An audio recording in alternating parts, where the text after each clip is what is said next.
అవతారాలేమిటి? ఇవాళ మా daddy marriage day, అందుకని డాడీ నేను స్నానం చేయాలి. ఇద్దరునా? సర్లే వచ్చేంటి, ముగ్గురం కలిసే చేసేద్దాం. సిగ్గు లేకపోతే సరే. అబ్బో, దేనికమ్మా సిగ్గు? ప్లీజ్, ఇప్పుడే వచ్చేస్తాను. అంతేనా?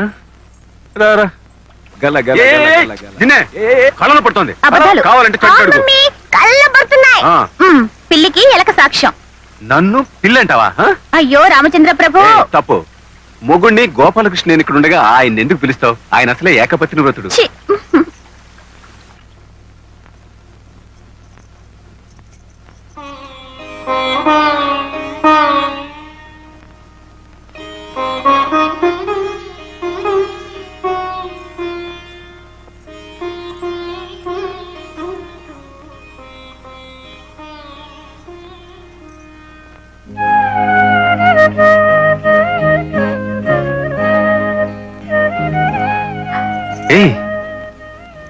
సుజాత, ఏమిటిది? పెళ్లి రోజు కన్నీరేమిటి? ఇది బాధతో వచ్చే కన్నీరు కాదండి. ఎక్కడో దుమ్ములోనో ధూళిలోనో పడి ఉన్న నన్ను తీసుకొచ్చి నాకు హోదానిచ్చి మీ అర్థాంగిగా నాకు స్థానాన్నిచ్చినందుకు కృతజ్ఞతతో వచ్చే కన్నీరు. మళ్ళీ మొదలెట్టావా ఫ్లాష్ బ్యాక్? చూడు సుజాత, పెళ్లి మనకి నేళ్లేనా, మనం ఇంకా భార్యాభర్తలం కాలేదు. అదేమిటి? అవును మరి, భార్యాభర్తల మధ్య ఈ క్షమాపణలు కన్నీళ్లు ఉండవు, ముద్దులు ముచ్చట్లే ఉండాలి. అవును మమ్మీ, డాడీకో ముద్దు నాకో ముద్దు ఇచ్చేయి. రే, మమ్మీని మర్యాద గడితే వదరా, మనం బలవంతంగా తీసేసుకోవడమే. సుజాత, నాకు ఆఫీస్ టైం అవుతుంది, నేను వెళ్ళొస్తాను. ఇవాళ పెళ్లి రోజు. సాయంత్రం 6 అయ్యేసరికి ఇంట్లో ఉంటాను. Okay, bye. Tata. Tata.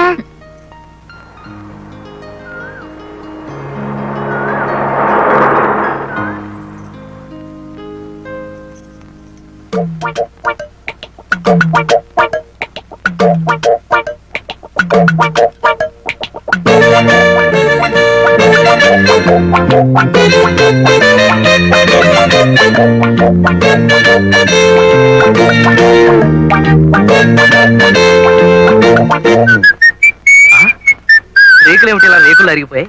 Krishna, ఆ స్క్రూ డ్రైవర్ ఎలా పట్ట? కృష్ణ, వస్తున్నా. ఈ కేర్లేంటి ఒకదాని కూడా సంబంధం లేకుండా ఎలా కలిసిపోయాయి? ఇదిగా ఆ కటింగ్ ప్లేయర్ లా పట్టాలే, చెప్తాను దీని పని. అయ్యో, ఈ సాలిగూడు ఏంటి ఎక్కడ ప్లేస్ ఇక్కడ పెట్టేసింది ఫ్యామిలీ. ఇదిగా ఆ సుత్తెలా పట్టాలే, చెప్తాను దెబ్బ వేస్తాను. సుత్తెక్కడే? అదే పచ్చడి బండే. పొద్దునే పెట్టాడు పెంట, ఎంత బరువు ఉందో. అవును బావా, ఈ పచ్చడి బండ్లతోనూ రుబ్బురోల పత్రాలతోనూ రిపేర్లేంటి? నెక్స్ట్ మంత్ మంచి కేసు రాని టూల్స్ బాక్స్ కొంటాను. అద్ద నా బండికి ఏగాడి క్షవరం అని. What do you mean? లేకపోతే ఏంటి ఈ డొక్యుమెంట్ పెట్టుకొని? నాది డొక్యుమెంటా? yes. దీనికి ఒరిజినల్ ఓనర్ ఎవరో తెలుసా? మహమ్మద్ అలీ. ఆ తర్వాత దాదా పాల్కే వాలా, ఆ తర్వాత కిషోర్ కుమార్. చల్తీకా నామ్ గాడి సినిమా అసలు దీంతోనే తీద్దాం అనుకున్నారు. రిచ్ అయిపోతుంది కదా వదిలేశారు. రిచ్ అయిపోతున్నాను కాదు, పిక్చర్స్ ఆప్ అయిపోతున్నాను అంత కట్టుంటారు. ఈ డొక్యుమెంట్ కొంటే అద్ద నా కూడా రాదు. ఏంటే ఉన్న పలానా 1,25,000 కొంటామని కో అంటే 1,00,00,000 మంది లైన్ లో ఉన్నారు. ఏది ఓసారి చూద్దాం. ఆయన ఆన్లైన్ లోనే? అవును. కో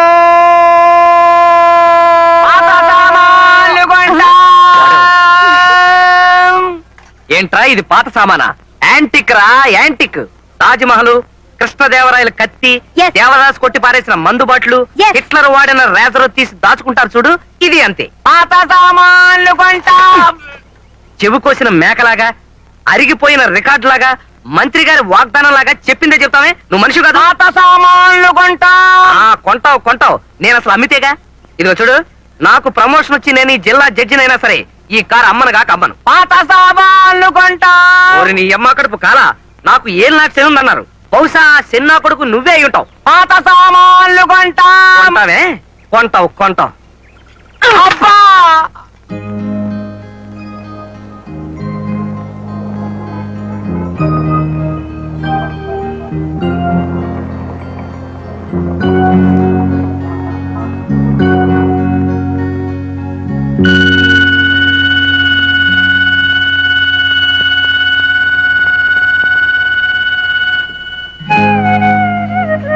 సాయంత్రం 6 అయ్యేసరికల్లా ఇంట్లో ఉంటాను. ఓకే,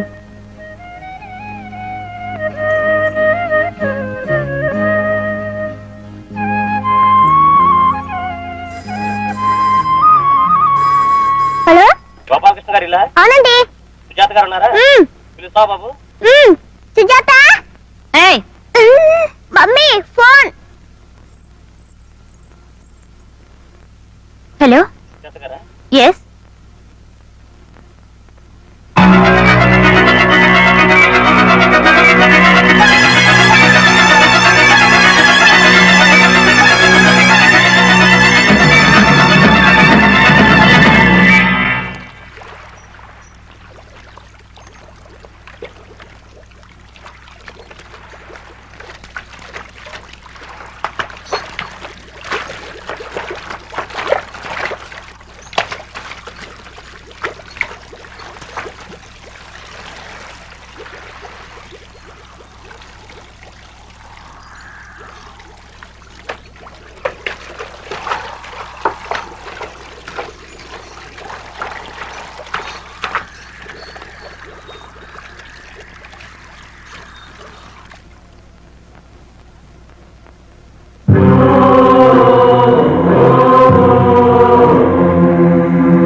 నేను ఒకసారి ఆయన చూడాలి.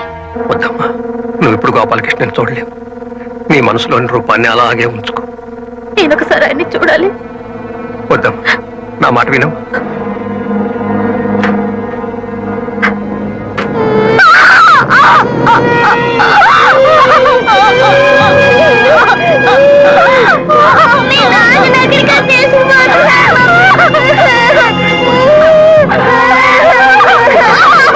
వద్దమ్మా, నా మాట వినాలి.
గోపాలకృష్ణ తండ్రి తమ్ముడు ఇంకా రాలేదు.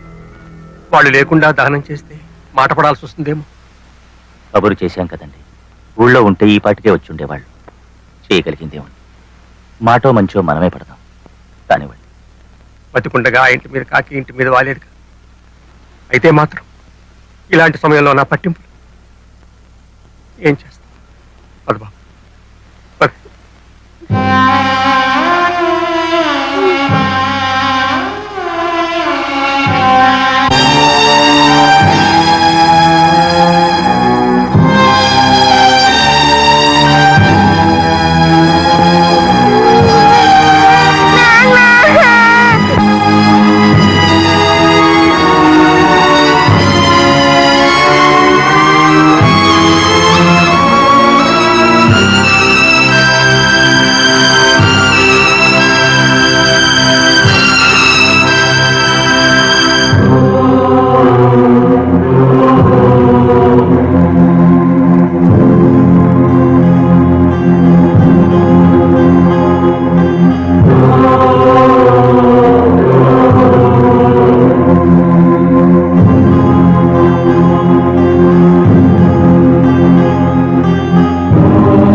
ప్లేటర్లు ఇదే ఉంటలే. ప్లేటర్ బాగా జిల్లిదేనా? ఏంటయ్యా మంచి మర్యాద లేకుండా కొంచెం గౌరవించి మాట్లాడవయ్యా. సరే పిల్లరా, నేనే బాలాజనయ్యా. అవునయ్యా, కావాలంటే చూడు ఇప్పుడే కేసు స్టడీ చేస్తున్నా. నాకు డౌటే బావా. ఇంకా అనుమానమా? అయితే ఆంధ్ర యూనివర్సిటీ వాళ్ళు నాకు ప్లేటర్ అని అచ్చోసి ఇచ్చిన సర్టిఫికేట్ చూపిస్తానయ్యా. సర్లే నమ్ముతాను బాబు. ఇంతకీ కేసు ఏంటంటే నాకు అట్టి తోటం, అందులో రోజు ఒక అట్టికలు మాయవుతుంది అని చెదగొట్టించాను. అది కేసు ఎట్టాను. నా తరపు నువ్వు కేసు బాధించి పెట్టాలయ్యా. ఓ సింతే కదా, నువ్వు గెలిచేశాను అనుకోవయ్యా. సెక్షన్ 503, 904 ప్రకారం ఎవరికి తెలియకుండా ఇంకో 4 సెక్షన్ కలిపి నేను గెలిపించేస్తానయ్యా. అయితే ఫీజు ఇచ్చే బావా. ఎందుకండి? ఏంటి బావా ఫీజు? ఏంటి వద్దా? ఫీజు వద్దంటున్నావు బావా? పిలిచి పిల్లనిస్తానంటే కులం తక్కువ అన్నాడంటే నీలాంటి వాడే. సిరికి మోకాలంటకు. నువ్వు నోరు ముయ్యవే. ఫీజు అంటే అదేమన్నా 100 వేలు అనుకున్నావా? అల్లరి చేసే పిల్లాడికి బెల్ల ముక్క చేతిలో పెట్టినట్టు రూపాయి బిళ్ళ చేతిలో పెట్టాడు. ఎదవా మహా కేసులకే 10 రూపాయల కన్నా ఎక్కువ వెళ్ళి నేను గెలిచినాక ఇస్తావా? ఏంటి గెలిచిన తర్వాత ఇస్తావా? అయితే కేసు గెలవా బావా? ఈడొకడు కేసు గెలిచిన తర్వాత ఫీజు ఇవ్వకపోతే ఆసుగురు ప్లాస్. కృష్ణ ఎగతాళిగా ఉందా? నేను ఫీజు కింద రూపాయి బిళ్ళలు పప్పు బెల్లాలు తీసుకుంటున్నానని మా బార్ అసోసియేషన్ వాళ్ళకి తెలిసిందంటే నా కోటు చింపేసి, నా బోర్డు విరిచేసి, నా సర్టిఫికెట్లన్నీ గిరగిరా తిప్పేసి గాల్లో విసిరేస్తారు. అవన్నీ పోగేసుకుని ఈడొకడు పన్ను కదిలిస్తే చాలు కొంటానికి వచ్చేస్తున్నాడు.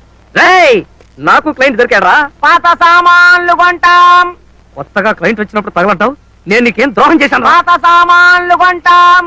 ఎరా, నా కార్ అంటే నీకు అంత చులకనగా ఉందా? ఎక్కానంటే విమానం రా, పుష్పక విమానం.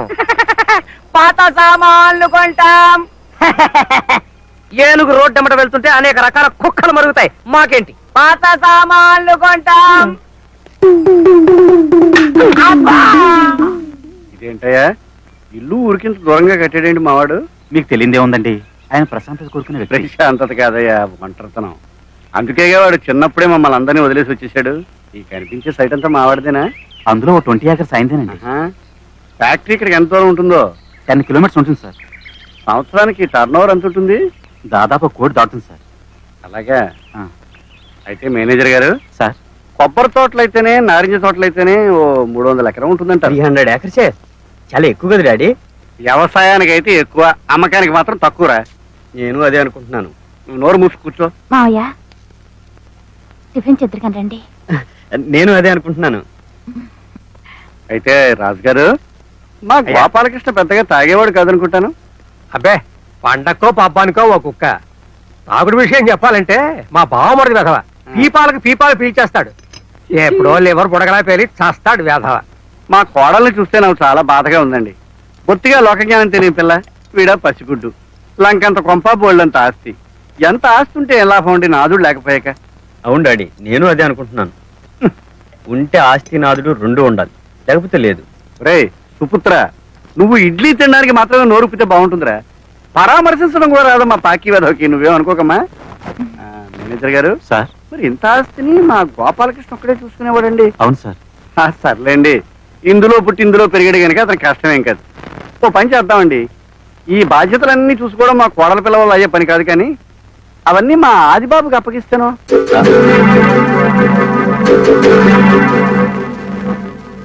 చూడమ్మా, నేను త్వరలోనే వచ్చి ఇక్కడ వ్యవహారాలన్నీ చక్కదిస్తానమ్మా. రే వదినికి వెళ్ళొస్తాను చెప్పరా? అదే నేను అనుకుంటున్నాను. వస్తాను వదినా.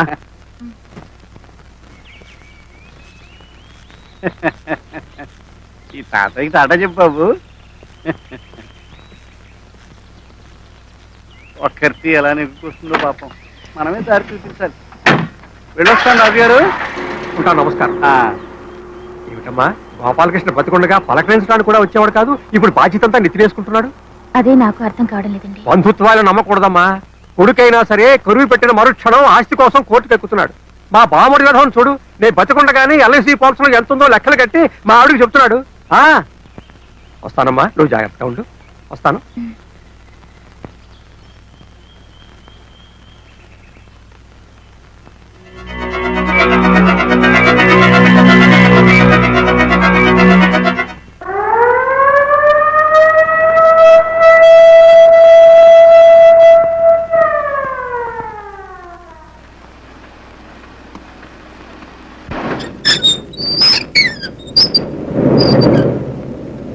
ఇది మనం మహేంద్ర అండ్ మహేంద్ర కంపెనీకి సప్లై చేసిన టైల్స్ పర్టికులర్స్. ఇది బాంబేలో మన బ్రాంచ్ ఆఫీస్ కి.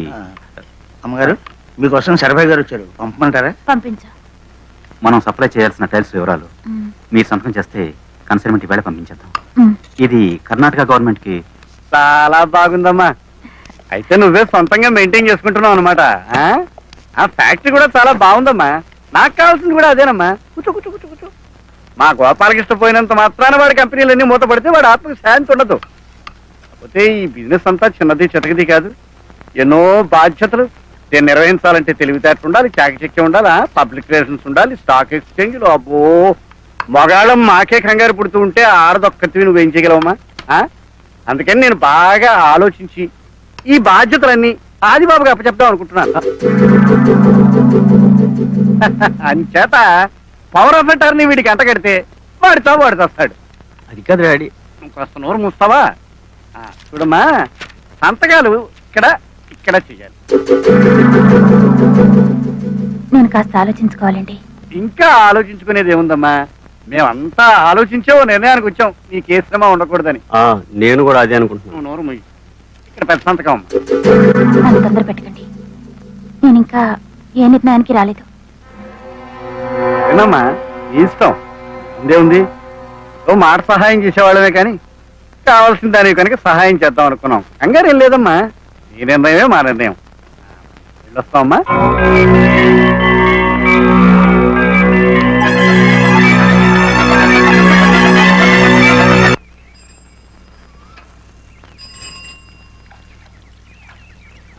అమ్మగారు, మీకు లెటర్ వచ్చిందండి.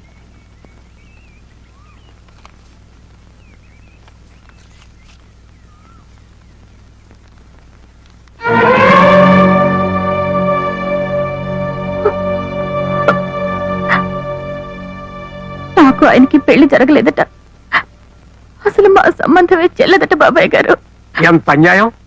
చూడమ్మా, ఈ ఆస్తి మీద సర్వ హక్కులు నీవి. ఇదంతా నీ భర్త స్వార్జితం. నీకేం భయం లేదమ్మా. మంచి లాయర్ను చూసి వీళ్ళకి సమాధానం చెప్పు. అన్నట్టు మన గోపాలకృష్ణ ప్రాణ స్నేహితుడు, మన కంపెనీ లాయర్ బసవరాజు నీకు తెలుసుగా. అతనితో చెప్పావంటే వెళ్ళి వీళ్ళ నోరు మూయిస్తాడు. నాకు భయం వేస్తుంది బాబాయ్ గారు. నువ్వేం అరియవకమ్మా. న్యాయం నీ పక్షానుంది. తప్పకుండా నువ్వే గెలుస్తావు.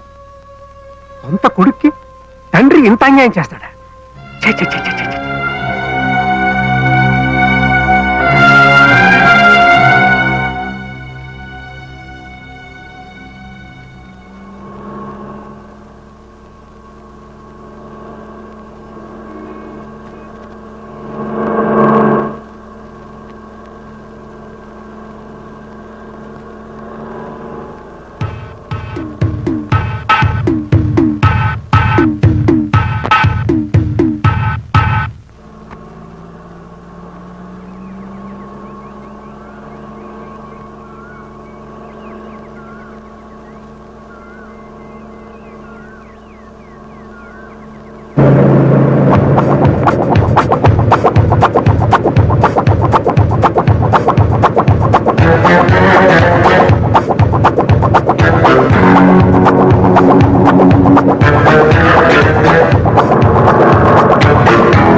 బసవరాజు గారు ఉన్నారా?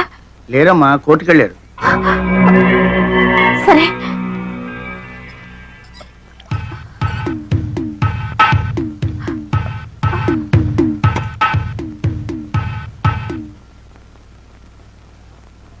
లే బావా, ఇంకా కూర్చున్నావేంటి? వెళ్ళు. నల్లగుడ్డం చూస్తేనే నా కళ్ళు తిరుగుతున్నాయి. గుండె చూడు, గుళ్ళో గంటలాగా ఎలా కొట్టుకుంటుందో. లే బావా లే. వెళ్తానుండవే. పక్కనే ఆ పోలీసుడు ఒకడు. మహంకాళి గారు, మీరు చెప్పుకోవాల్సింది ఏమైనా ఉందా? బోల్డంత ఉందండి, కానీ చెప్పనండి. ఏ? ఎందుకంటే మరి బోల్డంత డబ్బేసి ప్లేట్ అని పెట్టున్నాను కదండి. ఓహో, మిస్టర్ బాలరాజు. బాలరాజు, ఏటా గోసుకొసలు అవతల మన జడ్జి గారు పెడుతున్నారు. Order order. నువ్వు అలా పిలవకూడదు. అలాగా? ఏమండి అలా పిలకూడదని బాలరాజు నాకేం చెప్పలేదే. నాకేదో బీపీ పెరిగినట్లేదు. బీపీ లేదు, బీపీ లేదు. లే బావా లే. పూర్వం రోజుల్లో జడ్జిల్ని పబ్లిక్ ప్రాసిక్యూటర్ చూస్తే భయం వేసేది. ఇప్పుడు అసలు క్లయింట్లను చూస్తేనే భయం వేస్తుంది. పైగా పేరు Mahankali. Very bad name sir. ఇక మీరు మొదలెడతారా? Yes sir. నా క్లయింట్ మహాత్మా గాంధీ. అయ్య బాబోయ్, వీడికి నా పేరే గుర్తులేదు. నీ పేరు నాకు గుర్తులేకపోవడం ఏమిటయా? భలేవాడివి. నీ పేరు అమ్మవారు. అమ్మోరేదయ్యా బాబు, మహంకాళి. అమ్మవారన్నా మహంకాళి ఒకటేనయ్యా. కళ్ళు పోతాయి. చంపలేసుకో చంపలేసుకో. నాకు నీ పేరు గుర్తుంది, నువ్వు తెగేసిన తల గుర్తుంది. అయ్య బాబోయ్, తల నేను నరకమేంటయ్యా బాబు? తల నరకటం కదయా, తల కాదు, వల, కల, అరటి గెల. ఓరి నిందాగలయ్యా, ఆడెవడో దొంగ నరికేశాడయ్యా నా తోటలో గెల. లాయర్ని నేనా నువ్వా? యువర్ ఆనర్, ముద్దాయి మహంకాళి ఉరఫ్. నీ ఒరిజినల్ పేరేంటన్నావు? యువర్ ఆనర్, ఒక పవిత్రమైన కోర్టులో ఒక రెస్పాన్సిబుల్ లాయర్ ని పట్టుకుని నీ నోరు పడా అని అంటున్నాడంటే ఇతనెవరో టెర్రరిస్ట్ అన్న అనుమానం. ఏంటి టెర్రరిస్టా? ఎస్. ఇతని ముఖం చూస్తుంటే అరటి కెనలే కాదు, దుబాయ్కి అమ్మాయిని సప్లై చేసేవాళ్ళ లేడు ఏంటి పోతే యువరానర్ ఇతనికి అంతర్జాతీయ మాఫియా గ్యాంగ్ తోనూ టెర్రరిస్టులతోనూ సంబంధం ఉందన్న అనుమానం. పంజాబ్ లో జరుగుతున్న గొడవల దగ్గర నుంచి డార్జిలింగ్ లో గూర్ఖాల గొడవల వరకు, కాశ్మీర్ లో కలహాల దగ్గర నుంచి శ్రీలంక అల్లర్ల వరకు చార్లెస్ సోబ్రాజ్ తీహారీ జైలు నుంచి పారిపోవడం మహంకాళి హస్తం ఉందని తగిన సాక్ష్యాధారాలున్నాయని నా అభిప్రాయం. బాబోయ్, ఈనాడు ఉదయం ఆంధ్రజ్యోతి ఆంధ్రప్రభ పత్రికల్లో వచ్చే హెడ్లైన్ కేసులన్నీ నా మీద పెట్టేస్తున్నాడు బాబోయ్. ఇక నాకు రాష్ట్రపతి క్షమాపణ కూడా యువరానర్ ఈ అంతర్జాతీయ హంతకుడికి ఐపీసీ 302 సెక్షన్ ప్రకారం ఉరి శిక్ష విధించవలసిందిగా కోర్టు వారిని కోరుతున్నాను.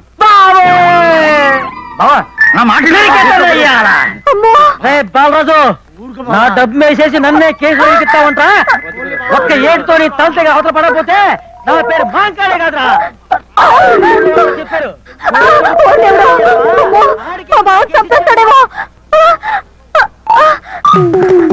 ఈ అరటి కనుక ఒప్పుకోకుండా అడుపు తినపోయేది. పైన తొణాకి అర్థనాకి చీళ్ళకి జంతువులకి కేసులు ఒప్పుకుంటే ఇలాగే అడుస్తాయి. గాంధీ అనేది గడిచి గుట్టలేదు. అవతల మాంకాలకి పూరక వచ్చింది. అలాగా ఏడు ఒకసారి చూపించు, దండం పెట్టుకుంటారు. బావా అయ్యో పాపం, ఎవరినో? ఎవరినంటే నిన్నే. నన్నా?